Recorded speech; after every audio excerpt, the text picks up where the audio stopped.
physical, mental, and spiritual. Now just go back to that statement where we said that I'm here to express myself, and at the same time I'm here to experience my expression. So I need to make sure that if I need to express myself physically, I'll express it, I have a channel.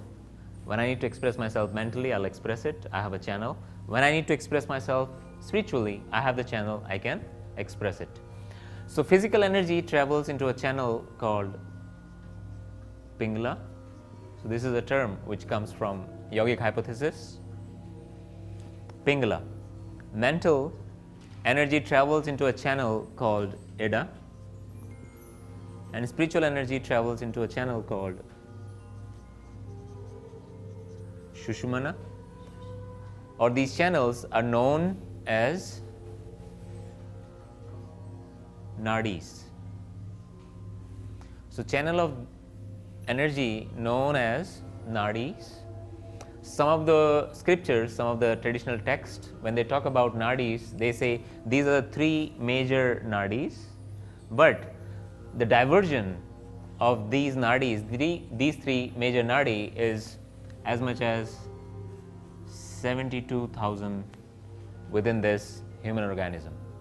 Some other text of yoga talks about the net or the web of these nadis in the body, and they say they are as many as 350,000 nadis, pathways of energy through which the energy travels all over the body. So some of the people in modern time, they try and correlate nadis with our peripheral nervous system. So when our nervous system extends from brain and from spinal cord and it goes all over in the body, so they say nadi traditionally means nervous system. But some of the people, they have studied these hypotheses a great deal, they say no, nadis are more subtle than nervous system. Nadis are more subtle than nervous system. It's just like we can see the wire of electric current, but we cannot see the current. The wires are there, so wire means that's the nervous system, but the current, that's the energy which travels in it. So we can't see it. Now we have the pathways. Next, which is very close to the nadi, comes the concept of chakras. They say within the spine. So within the spine there are 6 centers.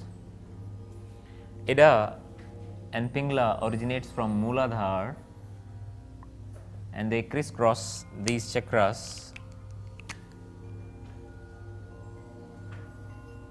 and that's how the energy flows to the top. So chakras, I would say, transformers. Chakras are transformers of energy. Transformers of energy in which way?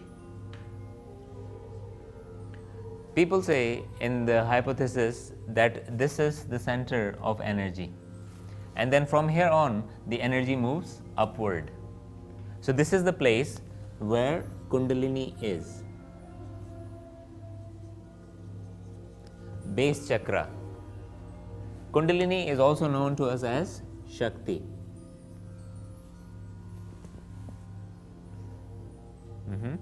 Now this is the last point. This is the end of the duality. After 6th, this is only one stream, no fluctuation at all. So duality ends here at 6th chakra, and then the last one is the 7th one, and this is the place of Shiva. But make it clear that Shiva, neither he is a male nor female, because most of the time when we see the picture of Shiva, there is a male deity. Yes. So male and female, that's Shakti. So male and female, that's Shakti. Because we think Shakti means female and Shiva means male. No. This is consciousness, this is energy. So anytime we talk about energy, energy is male and female, or you can say masculine or feminine. But Shiva, that's consciousness. So your awareness neither is male awareness nor is female awareness. Yes, it's enlightenment. Now, what we have studied, that Kundalini is here, But from where the Kundalini comes? What is the source of Kundalini? Because this is just half hypothesis. If Kundalini is here at the center and is trying to unite with Shiva, and that's union, what is the source of Kundalini then?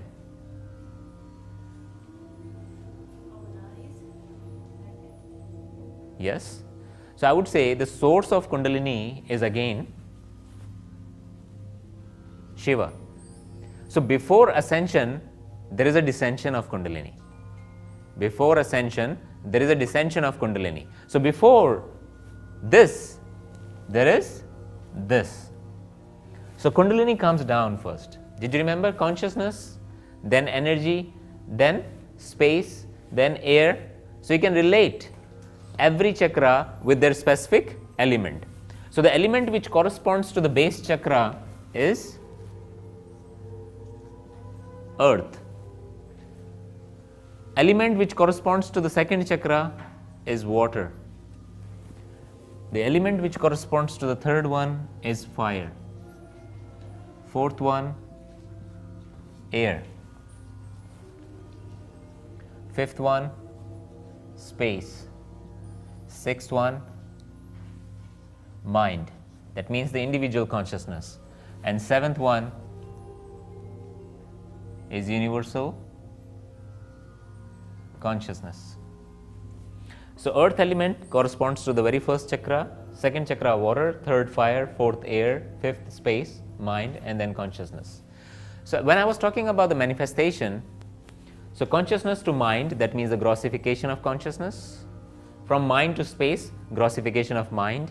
From space to air, grossification of space. From air to fire, grossification of air. So before, there was a descension. Descension is spontaneous. Descension is spontaneous. But ascension, I need to make choices. Ascension, I need to make choices. Now I said these chakras are nothing but transformers. Transformers in which way? Now think of a hydropower station which supplies the electricity to this area. Think of a hydropower station which supplies the electricity to this particular area. But if you go straight into the hydropower station, the amount of electricity produced or the intense form of electricity produced, can we use it directly to our homes? No. So here comes the power station. It produces intense amount of energy in intense form. We cannot use it. So we have some lines, some energy channels. They bring that intense form of energy all the way close to the village, and outside of the village we have some transformers, electric transformers. Now in these wires inside this room we have 220 volt current, but we have some small appliances like mobile phone, camera batteries, all those things. Can we use this current directly to that? No. Now we need to convert this AC into DC. Again, the small adapters, they are nothing but transformers. So we convert electricity into usable formats. We convert the electricity into usable formats. Now think of consciousness, which is universal consciousness, is the power station. And this instrument is too small to use that intense form of energy. So what happens to energy? Step down. So what is mind? It's nothing but step down of universal consciousness. So here comes the sixth chakra as a transformer which steps down consciousness as individual consciousness.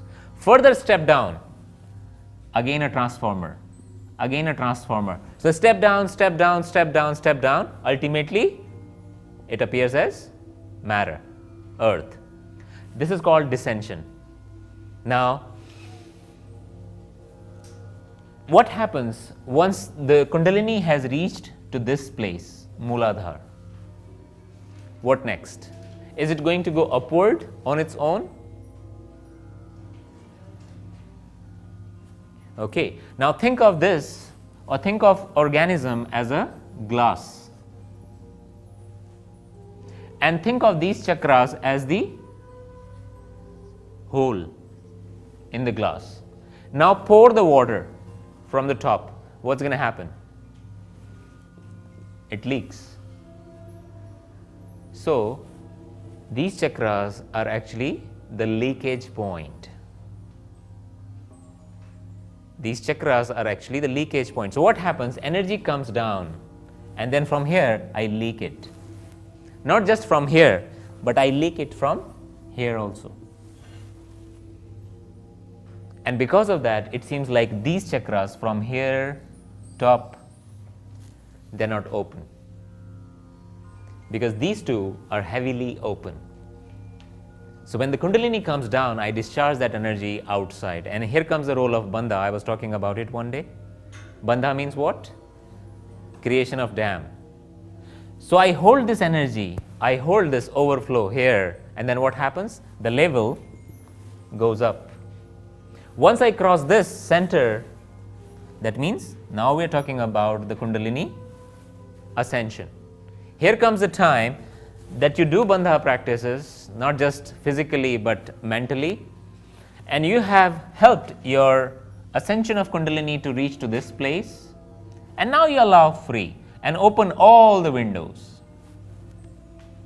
You're never going to feel discharge, because now this loop is complete. Now this loop is complete. When all of them are balanced. Yes. Because then it becomes perpetual machine, which runs on its own energy forever without being drained. Without being drained.